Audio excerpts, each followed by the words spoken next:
Have you ever wondered why, despite being one of the richest nations in terms of oil reserves, Iraq continues to struggle with widespread poverty and conflict? Let's take a journey back to the 1920s, when the story of Iraq's oil industry began. In the heart of the Middle East, Iraq discovered a treasure that promised to transform the nation's destiny: oil. This black gold, as it was often called, promised prosperity and economic growth. The year was 1927, and a vast oil field was discovered near Kirkuk, a city in the north of Iraq. This discovery set the stage for the birth of the Iraq Petroleum Company. The formation of the Iraq Petroleum Company was a significant milestone in the country's history.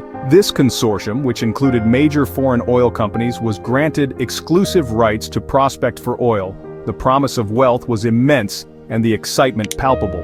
The oil industry was seen as the magic wand that would transform Iraq's economy and elevate it to the ranks of the world's wealthiest nations. However, the reality was quite different. Although the oil was in Iraq, the control was not. The Iraq Petroleum Company, largely controlled by foreign entities, held the reins of the oil industry. This meant that a significant portion of the wealth generated from Iraq's oil did not stay within its borders, but flowed out to these foreign companies. The early days of Iraq's oil industry were filled with optimism. The potential was undeniable.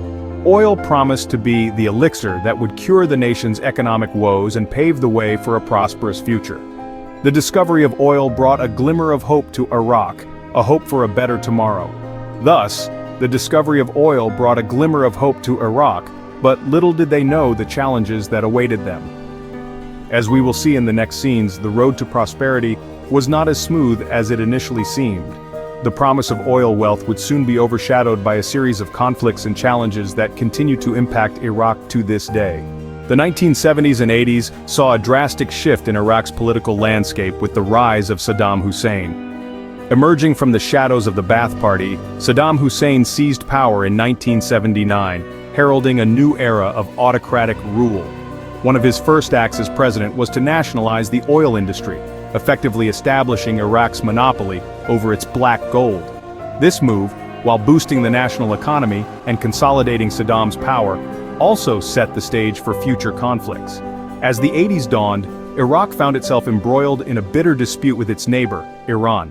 What started as a territorial skirmish soon escalated into a full-blown war, lasting almost a decade and claiming hundreds of thousands of lives. The Iran-Iraq War, as it came to be known, was not just a battle for land and power, but also a struggle for control over the region's vast oil reserves. Oil played a crucial role in fueling this conflict. Iraq, with its nationalized oil industry, had the means to finance a prolonged war. However, the war also took a heavy toll on the country's oil infrastructure. Pipelines were destroyed, oil fields set ablaze, and the environment suffered irreparable damage. The war ended in a stalemate, leaving both nations crippled economically and socially, with Iraq bearing the brunt of the devastation. The war's aftermath was profound. The national economy was in tatters, the oil industry was severely damaged, and the country was laden with debt. Despite the immense wealth underground, the people of Iraq lived in poverty and devastation. Yet, oil remained at the center of Iraq's narrative, a resource curse that fueled conflict and bred corruption. To this day, the effects of Saddam's reign and the Iran-Iraq War continue to reverberate through the nation. The war not only marked a dark chapter in Iraq's history but also highlighted the paradox of plenty, a nation rich in oil, yet steeped in socio-economic turmoil. The Iran-Iraq War marked a dark chapter in Iraq's history, with the oil industry playing a pivotal role. In the early 1990s, Iraq found itself at the center of international attention once again. Saddam Hussein, in a move seen as both audacious and aggressive, ordered the invasion of Kuwait. This act was not only a violation of international law, but also a direct affront to the delicate power balance in the region. The invasion was motivated by a desire to control the rich oil fields of Kuwait, a smaller but wealthier neighbor. This move sparked outrage across the globe, leading to the formation of a multinational force spearheaded by the United States. The ensuing conflict, known as the Gulf War, was swift and brutal. The Allied forces launched a massive air campaign followed by a ground offensive, effectively pushing Iraqi forces out of Kuwait. However, the real toll of the war in Iraq was not just in military defeat. The United Nations, in response to the invasion, imposed economic sanctions on Iraq, which crippled its economy. The sanctions, among the most comprehensive and severe in history, drastically limited Iraq's ability to trade on the global market. This not only affected the nation's economy, but also the livelihoods of ordinary Iraqis, leading to widespread hardship and poverty. A key aspect of the Gulf War was the environmental catastrophe caused by the destruction of Kuwait's oil wells. In a scorched earth policy, retreating Iraqi forces set fire to over 700 oil wells, causing massive oil fires that burned for months. The resultant pollution had a devastating impact on the region's environment and continues to be a dark reminder of the war's legacy. The Gulf War and the ensuing sanctions left Iraq's economy and its oil industry in shambles. The country, once a major player in the global oil market, was now struggling to rebuild its infrastructure and economy amidst crippling sanctions. This period marked a significant downturn in Iraq's fortunes, setting the stage for further instability and conflict in the years to come. The fall of Saddam Hussein in 2003 marked the beginning of a new era in Iraq. The US-led invasion, dubbed Operation Iraqi Freedom, sought to dismantle Hussein's regime and establish a democratic government in its place. However, the aftermath was far from the envisioned stability. Instead, a power vacuum ensued, paving the way for the rise of the Islamic State of Iraq and Syria, better known as ISIS.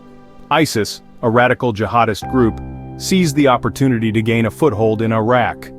It exploited the country's sectarian divisions and capitalized on the disarray left in the wake of the US-led invasion. The group swiftly gained territory, and by 2014, it controlled significant parts of northern and western Iraq, including key cities like Mosul and Fallujah. But ISIS didn't just seize land. It also took control of many of Iraq's oil fields. Iraq, a country with some of the largest oil reserves on the planet, suddenly found its most valuable commodity in the hands of a terrorist organization. The oil fields became a crucial source of revenue for ISIS, helping to fund its operations and further its extremist agenda. ISIS sold this oil on the black market, earning up to $2 million a day at the height of its power. This illicit trade in black gold allowed the group to finance its reign of terror, which included brutal acts of violence, cultural destruction, and the displacement of millions of people. However, the rise of ISIS was not the only challenge Iraq faced in the post-Saddam era. The country was also grappling with political instability, corruption, and economic hardship. These issues, combined with the threat of ISIS, created a volatile and complex situation in Iraq. The emergence of ISIS further exacerbated Iraq's woes, with the group seizing control of many oil fields. The country that once envisioned prosperity from its oil reserves was instead caught in a vicious cycle of violence, exploitation, and instability. A far cry from the cities of the future seen in neighboring countries. Today, Iraq continues to grapple with myriad challenges. A country that could be glistening with prosperity, thanks to its vast oil reserves, is instead battling a storm of political instability and economic hardship. The oil industry, the lifeline of Iraq's economy, is still trying to regain its footing after decades of war and foreign occupation. The black gold that once promised a flourishing future now serves as a reminder of a tumultuous past. The oil wells continue to gush, but the wealth they generate is not trickling down to the everyday Iraqi.